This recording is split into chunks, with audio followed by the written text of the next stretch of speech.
Mettiamo la pasta in questo caso. Vieni qua, Peter.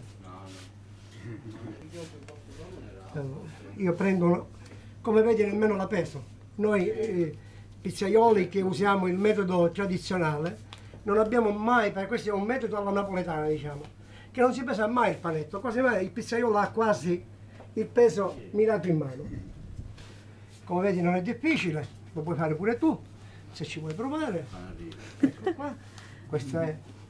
Se noi prendiamo la bilancia, in verità, e la andiamo a pesare, questa è una pasta che pesa dai 230 ai 250 grammi. Quindi praticamente tu ti fai la domanda, ma se un pizzaiolo deve preparare 250 panetti, li fa sempre con questo metodo? Sì, perché ormai ha quasi il peso bilanciato per l'esperienza. Va bene? La bilancia nelle mani. La bilancia nelle mani, esatto.